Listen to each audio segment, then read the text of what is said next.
사도 바울은요, 예수 그리스도 믿고 나서 완전한 새 사람으로 변화되었습니다.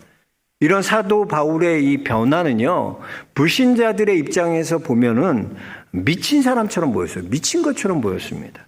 그래서 사도행전 26장에 그 베스도 총독은요, 이 사도 바울이 전하는 복음을 듣고 나서 이렇게 얘기합니다. 바울아, 내가 미쳤도다. 내 많은 학문이 너를 미치게 하는구나 그랬어요. 왜 그렇습니까? 사람들은 여러분 다 편안함 추구합니다. 편한 거 편리하고 편안함 추구하지 불편한 거 안 좋아해요. 어떻게 하면 더 고생을 덜 할까? 어떻게 하면 돈을 더 많이 벌까? 어떻게 하면 인기를 더 얻을까? 어떻게 하면 내가 권력을 더 잡을까? 사람들은 그런 거 생각하지, 바울처럼 의도적으로 어떻게 하면 고난을 받을까? 어떻게 하면 어려운 길을 걸어갈까 생각하지 않는다는 거죠.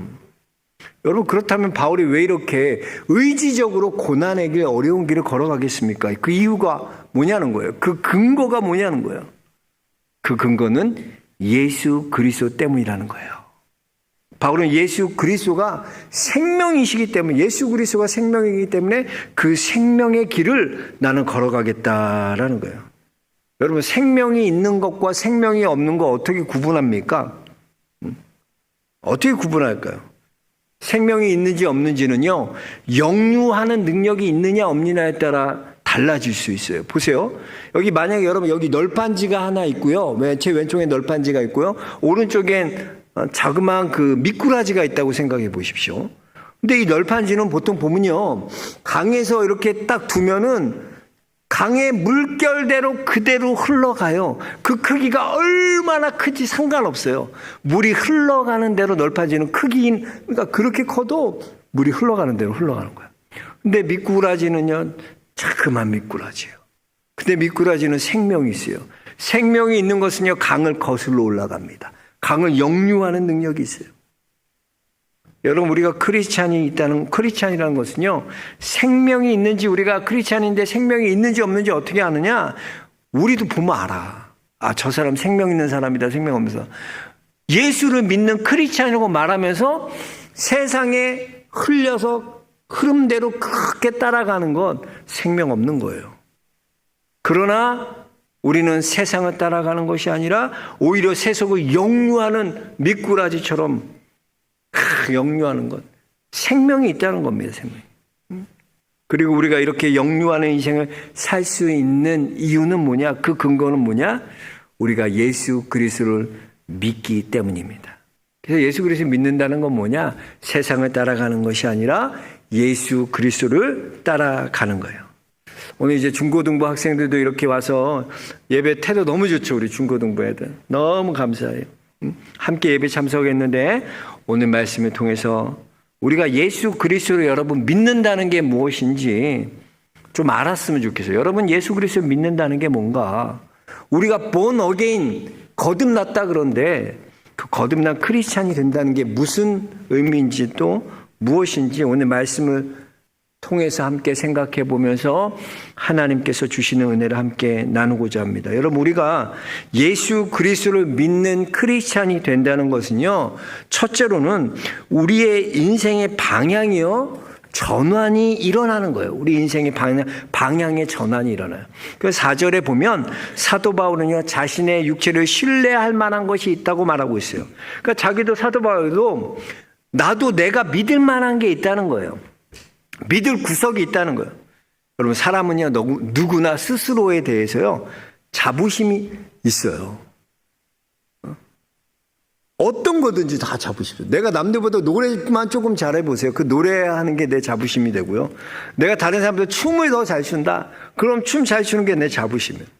난 그런 건 못해도 난 다른 애들보다 공부는 잘한다. 그럼 공부가 자부심이에요. 아, 난 진짜 그런 것도 없어. 아무것도 없어. 근데 나는 발가락이 예뻐. 이것도 자부심. 나는 예쁜 게 있다는 거예요. 각자 나름대로 여러분 자부심들이 다 있어요. 우리 4절에서 6절까지 안 읽어봤는데 한번 읽어볼까요? 바울의 자부심이 뭐였는지 4절부터 6절까지 같이 읽겠습니다. 그러나 나도 육체를 신뢰할 만하며 만일 누구든지 다른 이가 육체를 신뢰할 것이 있는 줄로 생각하면 나는 더욱 그러하니 나는 8일 만에 할례를 받고 이스라엘 족속이요 베냐민 지파요 히브리인 중에 히브리인이요 율법으로는 바리새인이요 열심으로는 교회를 박해하고 율법의 의로는 흠이 없는 자라 그랬어요. 여기 보면 사도 바울은요, 이게 사도 바울 자부심이에요. 자부심. 바울은요, 난지 8일 만에 할례를 받았다. 나는 율법에 벌써 태어날 때부터 율법의 아비처럼 율법을 지키며 살았다. 나는 베냐민 집하고 히브리인 중에 히브리인이고 자기의 정통성 얘기하는 거야. 나는 혼혈이 아니야. 나는 순수한 하나님 이스라엘 백성의 자손이야. 말하고 있는 거예요. 열심으로 내가 얼마나 열심이었는지 아냐? 그래서 교회를 박해할 정도로 예수 믿는 자들을 잡아들 그런 열심을 갖고 있었어. 또 내가 율법으로는 내가 흠이 없는 다 율법을 지킨 그런 사람이야. 여러분은 어떤 자부심 있으세요? 여러분 스스로에게. 찬양대 나는 어떤 자부심이 있어요? 나는 좀 다른 사람들만 찬양을 잘한다. 그런 자부심이 있어요? 지난번에 보니까 우리 주영이가 이렇게 막내가 노래해보라 그랬더니 막 이렇게 삐죽삐죽하다 그러더니 자기가 노래를 하겠대. 그래서 노래를 부르는데 그때 이제 주은이 형도 같이 옆에 있었거든. 노래 부르면서 근데 얘는 진짜 노래 못하고 우리 집 애들은 노래를 못해 다. 근데 주은이가 노래 끝나서 주니까 진짜 노래 못한다고 막 그랬더니 주영이가 딱 그래요. 형보다는 잘한다고 내가 그래도. 형보다 노래 잘하자 그런데. 똑같거든. 난 똑같이 무슨 음이 또 얘네는 고음 불가야 고음 불가. 음이 똑같아. 목소리만 커지는 애들이야. 근데 자기는 형보다는 잘 부른다는 자부심을 갖고 살더라고. 그 8살짜리 애 자부심이 대단해. 형보다는 그래도 노래 잘 불러. 야, 그게 내가 웃겼어요. 내가 남보다 여러분 조금 뛰어난 거 있으면요. 그게 내 자부심 돼요. 보세요. 여러분 중에 남보다 좀 좋은 백그라운드, 좋은 가문에 태어났다. 그게 자부심이야. 남보다 내가 좋은 대학에 갔다. 그게 내 자부심이야. 남보다 내가 더 좋은 직장에 갔다. 아니면 전문직에 일한다. 그게 자랑스러워해요. 그런데 사도 바울은 8절에 보니까 지금까지 내게 유익하다고 생각했던 모든 것들을 해로 여기는 것은 예수 그리스도를 아는 지식이 가장 고상하기 때문이다라고 고백하고 있습니다. 여러분 여기서 고상하다는 것은 뭐냐면요. 가장 압도적인 가치가 있다는 거예요. 즉 바울은 지금까지 자부심으로 여겼던 모든 것들보다도 예수 그리스도를 믿는 것이 압도적인 가치를 갖고 있다는 거예요. 자부심 갖고 살았던 인생이 이제는 가치를 어디에 두나? 압도적인 가치를 예수 그리스도께 두는 인생을 살아가는 것. 방향이 나의 자부심에서 이제는 하나님의 부르심, 하나님께 두고 나의 방향을 바꾸는 것. 이것이 크리스찬의 시작이라는 거예요. 아직도 여러분의 자부심으로 살아갑니까? 아니, 우리는 자부심이 아니라 주님의 부르심으로 사는 거예요. 우리의 방향이 바뀌어야 돼, 방향이. 그래서 여러분이 크리스찬 되었다는 건 뭐냐? 여러분이 자부심으로 살고 자랑으로 살았던 내 삶에서 방향을 바꿔야 돼. 계속 그 길로 가면 하는 거야. 그래서 예수 그리스도가 압도적인 가치를 갖고 있다는 걸 믿고 그 예수 그리스도의 가치를 두는 거야. 그런 사람이 이 고백을 할 수 있는 거예요. 주 예수보다 더 귀한 것은 없네. 예수 밖에는 없네. 이 고백이 되는 거예요. 방향이 바뀌어야 돼요. 그래서 여러분 크리스천이 된다는 것은 첫째, 여러분의 방향이 자부심에서 부르심으로 또 세상 것에서 예수 그리스도의 압도적인 가치를 두고 살아가는 존재가 되는 것입니다. 그런 성도들이 될 수 있게 주의 이름 축복합니다. 두 번째, 우리가 크리스천이 된다는 건 뭐냐? 우리 안에 가치가 전도돼서요. 여러분 삶의 가치가 역전되는 일이 일어나요. 무슨 말이냐? 오늘 말씀 7절, 8절에 보니까 여기서 여긴다라는 말이 3번이나 반복되고 계속 나오고 있습니다. 7절에 보면요. 해로 여길 뿐더러 또 8절에는 해로 여김은 또 배설물로 여기고 이렇게 3번이나 여긴다는 말이 계속 나오고 있습니다. 여기서 여긴다는 것은요, 지금까지 잘못된 것을 수정해서 제대로 하겠다는 거예요. 제대로 가게 하겠다는 거예요. 이것이 여긴다는 거예요. 이것은요, 우리가 지금까지 좋은 것인 줄 알았는데 오히려 그것이 나쁜 것이 되고요. 또 안 좋은 줄 알았는데 그것이 좋은 것이 된다는 거예요. 역전된다는 거예요. 가치가 역전됐다는 거예요. 사도 바울 보세요. 사도 바울은요, 지금까지 자기가 유익하다고 생각했던 것들, 그 가치들이요, 모두 해로 여긴대요. 배설물로 여기는 거예요. 왜? 내가 이거 좋은 것인 줄 알았어. 좋은 것인 줄 알아서. 근데 알고 보니까 이거 똥덩어리야. 똥이야. 똥. 배설물에 지나지 않는 거예요. 고린도후서 12장에 보면 사도 바울은요, 육체의 가시를 갖고 있었다 그래요. 그 육체의 가시가 어떤 사람은 신학자들은 간질이라고도 하고 어떤 사람은 안질이라고도 합니다. 그걸 위해서 생각해 보세요. 제가 이렇게 막 설교하다가 갑자기 거품을 물고 쓰러져서 하얀 거품을 내고 막 발발발 떨어. 그럼 여러분 교회 나올 거야 안 나올 거야? 무섭지. 뭔 목사님 저주 걸려서 저런 거야? 뭐 저주 받아. 그러지 않게 소리 수근수근 거리겠죠. 바울이 그랬을 거 아니에요. 바울이 얼마나 많은 능력을 바울의 앞치마만 가져도 사람이 살아나고 병자가 낫긴 받고 죽은 사람이 살아나는 놀라운 기적의 주인공이 바울인데 바울이 그런 병을 걸렸다? 말도 안 되는 거예요. 바울은 하나님의 일을 위해서요, 목숨 걸고 3번 기도해서 하나님 앞에 간절히 기도했다는 거예요. 하나님 이 병 고쳐주세요. 고쳐주세요. 근데 하나님 고쳐주셨어요? 고쳐주지 않으셨어요? 고쳐주지 않으셨어요. 바울은요, 내가 병이 나으면 내가 더 많은 하나님의 사역을 감당할 수 있을 거라고 생각했어요. 그러나 하나님은요, 바울의 약한 모습 그대로 바울이 계속 하나님의 사역을 감당하길 원하셨다는 거예요. 바울은요, 가시가 나쁜 건 줄 알았어. 내 육체 가시가 나쁜 거죠. 그러나 그 가시가 오히려 하나님의 능력이 내게 머물게 하는 장치가 된다는 것을 깨닫고 약한 그것을 이제는 오히려 기뻐하는 존재가 됩니다. 여러분 그래요. 우리가 승승장구하고요. 내가 그럴 때는 내가 다 잘난 줄 알아요. 다 자기 의로 살아가는 거예요. 그러나 여러분 자기의 의는요, 하나님께 닿을 수 없어요. 우리가 아무리 내가 의롭게 산다고 하나님께 닿는 게 아니라는 거예요. 오히려 하나님, 나는 죄인입니다. 나는 병자입니다. 나는 나약합니다. 고백할 때 하나님께서 내게 찾아오셔서 그 하나님의 십자가만은 붙들게 하신다는 거예요. 제가 여러분 어렸을 때 보면 만화 영화 중에 참 기억에 남는 게 톰과 제리라는 만화 영화가 있었어요. 톰과 제리. 톰은 고양이고 제리는 생쥐예요. 톰과 제리의 관계가 좋을까요? 안 좋을까요? 안 좋아요. 톰이요, 항상 톰은 보면 강한 톰이에요. 힘이 세요. 제리는 약해요. 조그매요. 그 약한 제리를 괴롭히는 거예요. 서로 앙숙이야. 맨날 서로 막 그 톰과 제리의 그 내용 보면 계속 뛰어다니고 어디로 뛰는지 말로 뛰어다니고 막 장애물 설정. 쫓기고 쫓고.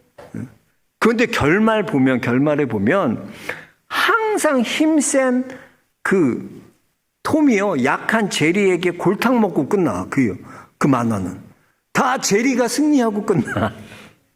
항상 약한 제리가 이겨요. 약한 제리. 저는 이게 참 은혜가 되더라.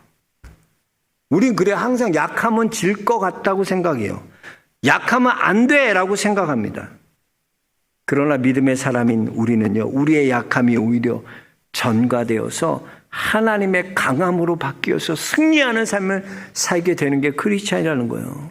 여러분 우리 인생도 그래요. 돌이켜보면 여러분 한번 생각해 보세요. 인생 살아보니까 내가 젊었을 때 어렸을 때 그게 나쁜 거라고 생각했던 것이 꼭 나쁜 게 아니야. 오히려 그게 좋은 거였어. 근데 오히려 내가 이거 좋은 거라고 생각했던 그게 오히려 나쁜 거야. 나쁜 거. 지금은 우리 중고등부 학생도 마찬가지. 지금은 공부하는 게 나쁜 거 같죠? 공부하는 게 별로 안 좋은 거야. 지금 때야, 지금 때. 그때는 그래. 근데 나중에 보면 그게 나쁜 건 줄 알았는데, 내가 때를 놓쳤구나. 후회하게 되는 인생이 되는 거예요. 사람이 그래요. 우리가 인생 살아보면 다 그렇잖아요. 인생 돌이켜보면 그게 나쁜 건 줄 알았는데 좋은 거 될 수 있고요. 또 좋은 건데 오히려 그것 때문에 교만해져서 인생의 위기가 찾아오잖아요. 전 축구 선수 중에는 손흥민 선수도 좋지만 전 박지성 선수 제일 좋아해요. 왜냐하면 박지성 선수가 평발이거든요. 평발. 자기가 평발인지도 모르고 뛰었대. 근데 그 고통을 생각해보세요. 평발인지도 모르고 뛰는데 왜 아프지? 그러면서도 포기하지 않아. 옛날에는요, 지금은 아니야. 옛날엔 평발이면 군대도 못 갔어요. 박지성 평발이에요. 그리고 박지성 당시에는요, 이 연고대가 모든 국가대표에서 연고대 출신,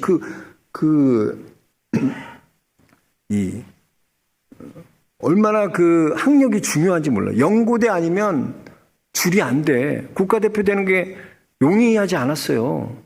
다 출신들이 연고대 선배들이 그러니까. 근데 박지성은 명지대 나왔잖아요. 명지대. 그러니까 참 불우한 조건이 좋은 게 하나도 없어.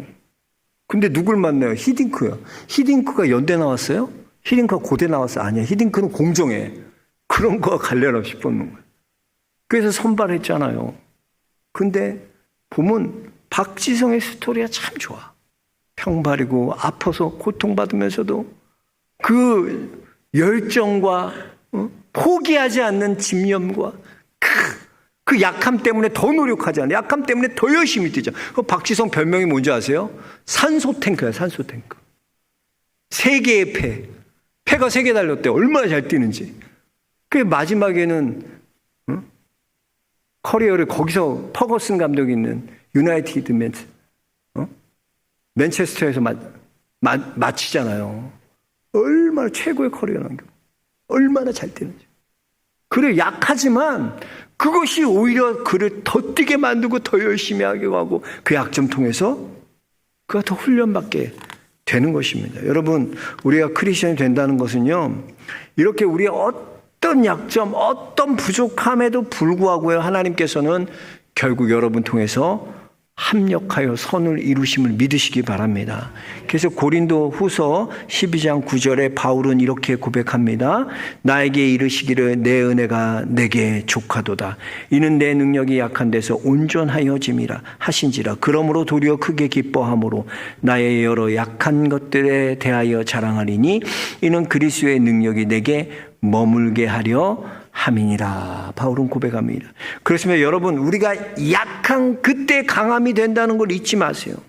우리가 크리스찬이 된다, 이렇게 우리의 가치가 역전되는 거야.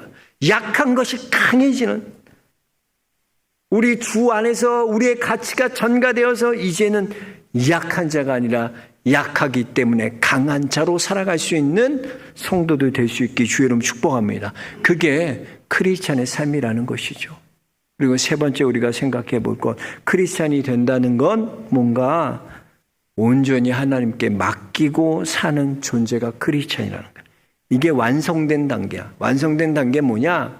결국엔 여러분들이 방향이 바뀌어서요, 그리스도가 압도되는 그리스도에게 가치를 두고 살아야 되고요, 또 여러분의 약함을 가지고 약함을 전가되어서 여러분의 약함이 강함이 되는 것을 경험하는 것 크리스찬이고, 마지막 결론이 어떻게 되냐? 그래서 이제는 내 결정으로 사는 존재가 아니라 하나님께 맡기고 사는 존재가 된다는 거예요. 여러분, 크리스찬은요, 나의 어떤 선택으로 사는 자들이 아니에요. 온전히 하나님께 나의 삶을 맡기어 드리는 삶을 사는 거예요. 오늘 9절 읽어볼까요? 다시 한번 9절 한번 읽어보겠습니다. 그 안에서 발견되려 함이니 내가 가진 율법에서 난 것이 아니요 오직 그리스도를 믿음으로 말미암은 것이니 그 믿음으로 하나님께로부터 난 의라 그랬어요. 여기 보면 그 안에서 발견되려 함이니라고 말해요. 내가 발견하는 게 아니라는 거예요. 하나님이 나를 발견되어졌다는 거예요. 나 하나님께 의하여 발견되어졌다는 거예요. 수동태 인생이에요. 수동태 인생이. 그렇습니다. 우리가 하나님을 먼저 안 것이 아니에요. 하나님이 먼저 우리를 아셨습니다. 갈라디아 4장 9절에는 이제는 너희가 하나님을 알 뿐 아니라 더욱이 하나님이 너희를 아신 바 되었거늘. 하나님이 아신 바 되었다는 거예요. 하나님이 여러분 먼저 아셨다는 거예요. 여러분 한번 여러분 열심 가지고만 살아보세요. 남는 건 뭔지 아세요? 여러분이 열심히 살았다는 자기의만 남아요. 그러나 여러분, 나는 죄인입니다. 나는 병자입니다. 나는 무능합니다. 나는 아무것도 할 수 없는 존재랍니다. 라고 고백할 때 하나님께서 우리에게 찾아오셔서 하나님의 의를 이루어 주시는 거예요. 그러니까 여러분 인생의 주인이 나라고 착각하지 말고 사세요. 여러분은 깍두기로 사는 게 좋은 거예요, 여러분. 맨날 난 주인공인 줄 알았는데 깍두기야. 여러분 깍두기가 뭔지 아세요? 깍두기? 저 어렸을 때 보면 깍두기 있었어요. 저는 깍두기 된 적 없어요. 나 놀이 게임을 잘해가지고 놀이 잘하는데 동네에서 보면 축구하거나 아니면 뭐 다방구라든가 점수 따먹기라든가 망각이라든가 망각이 아니고 그 오징어 이상이라든가 뭐 이런 거 할 때 보면 못하는 애들이 있어. 좀 떨어지는 애들. 그러면 그런 애들도 게임에 참가시켜주게 이렇게 배려해주는 게 깍두기 제도예요. 그래서 보면은 다 뽑잖아요. 잘하는 사람 대표가 뽑아, 잘하는 애. 그럼 가위바위보 하잖아, 나. 그래서 너 누구 먹을래? 그러면 이긴 사람이 먼저 먹는. 나 얘 데려갈게, 얘 데려갈게. 그러면 못하는 애는 아무도 안 데려가려고 그래. 그거 하나 남아. 그럼 걔는 서로 안 가져가려고 그러잖아. 근데 걔가 깍두기야. 야, 그냥 너 깍두기니까 상관하지 말고 내가 데려갈게. 너 깍두기 해라. 깍두기는요, 여러분, 깍두기의 정의가 뭔지 아세요? 깍두기는요, 승리의 기쁨은 같이 나눠요. 근데 패배의 책임은 깍두기는 지지 않습니다. 강한 자는요, 약한 자에게 승리의 기쁨을 주지만 결코 패배의 책임은 묻지 않겠다는 게 깍두기예요. 여러분, 아무리 연전연패해도요, 내가 깍두기 때문에 졌다는 말 못해. 그 말 못하는 거야. 왜? 그것도 자존심이 있지. 아이들 사이에 그 자존심이 있지. 내가 깍두기 때문에 졌다는 소리는 안 하는 거야. 걔 놀이하면서도 여러분, 약한 사람의 자기의 짐을 져주는 훈련. 이게 깍두기야, 깍두기. 우리가 하나님께 깍두기를 산다는 건 뭐냐? 하나님이 내 삶의 주인공이야. 하나님이 내 삶의 주인이셔서 하나님이 나를 이끌어가는 인생 되면 난 깍두기로 살아도 좋은 거야. 어? 우리 한번 고백합시다. 깍두기로 삽시다. 조폭으로 살라는 거 아니고 머리 밀고 또 조폭 하지 마. 그런 깍두기 말로. 그래요, 여러분. 우리 깍두기, 우리의 삶을 온전히 하나님께 맡겨드리는 깍두기입니다. 시편 37편 5절입니다. 내 길을 여호와께 맡기라. 그를 의지하면 그가 이루시고. 그랬어요. 내 길을 여호와께 맡기라. 그를 의지하면 그가 이루시고. 그럼 사람이요, 제일 약할 때는요, 내 생각에 사로잡힐 때 사람이 제일 약해요. 내 생각이요, 장애가 되는 거예요. 운동선수도 보면, 운동 경기 보면요, 잘하던 선수가 갑자기 내 생각에 사로잡히면요, 흔들리는 경우가 많습니다. 내 생각을 뛰어넘어 하나님께 맡기면 하나님이 이루어 주시는 거예요. 이렇게 내 생각이 여러분 인생에서 장애인 것처럼요, 내 힘도 일을 이루는데 장애가 될 수 있습니다. 그 허밍버드라는 새가 있어요. 허밍버드. 윙윙 거린다 그래서 허밍이라고 이름을 지은 것 같습니다. 한국말로는 이 허밍버드를 뭐라 그러나 벌새라고 해요. 벌새. 벌같이 아주 작은 새라는 뜻이에요. 길이가 6cm 정도 되는데요. 1초에 이 허밍버드가 1초에 60에서 70번 날개짓어요. 1초에. 생각해 보세요. 그러니까 고속 카메라도 찍어도 이거 다 못 찍을 정도. 얼마나 많으냐면. 근데 이렇게 날개짓은 엄청 잘하는데 4년 만에 죽고 만나요. 4년 만. 날개짓 타다 4년 만에 죽는 거예요. 반면에 알바트로스라는 새는요, 90cm 아주 큰 새예요. 날개까지 피면 3.5m나 됩니다. 그런데 이 새는요, 새주제에 80년을 살아요. 알바트로스. 이야, 알바트로스는요, 폭풍을 좋아합니다. 바람이요, 강하게 불면 바람 끝에 올라가서 이제 글라이딩을 하는데 나는 것의 99%를요, 바람의 힘을 이용해서 날아요. 날개짓은 기껏해야 1%도 안 돼. 철저하게 바람에 자신의 몸을 쫙 맡기면서 날아가는 거예요. 그러니 알바트로스가 쉽게 날고 멀리 날고 오래 날 수 있는 거예요. 그의 맡기는 우아한 자태를 인해서 중국에서는 이 새를 뭐라고 부르나 신천옹이라고 그래요. 신천옹. 하늘을 믿고 나는 노인. 멋있지 않아요? 하늘을 믿고 나는 노인이 알바트로스예요. 신천옹. 알바트로스. 여러분, 우리가 크리스찬으로 살아간다는 그거예요. 나를 믿고 살고 내 주먹 믿고 살고 내 거 믿고 사는 존재가 아니라 이 알바트로스 같이 철저하게 바람에 내 몸을 다 맡기는 거예요. 그럴 때 하나님께서 날게 하시고 책임져 주시고 이런 놀라운 걸 경험하는 게 크리스찬의 삶이라는 거예요. 여러분, 그렇습니다. 우리나 크리스찬이 된다는 것, 여러분의 삶을 철저하게 하나님 앞에 맡길 수 있는 믿음의 성도도 될 수 있게 주 이름 축복합니다. 100% 하나님 앞에 알바트로스처럼 맡겨서 여러분 삶에서, 난 이거 참 멋있더라고. 이 하늘을 믿고 나는 노인. 신천옹. 이름이, 별명이, 와, 너무 멋있지 않아요? 여러분, 하늘을 믿고 하나님을 믿고 날아가는 우리 조치원 영락교회 모든 크리스찬들 될 수 있게 주 이름을 축복합니다. 철저하게 이제 하나님께 내 삶을 맡겨드려서 내 길을 여호와께 맡기라. 그를 의지하면 그가 이루시고, 여러분 삶에서 이 말씀이 그대로 이루어지기를 주의 이름으로 축원합니다.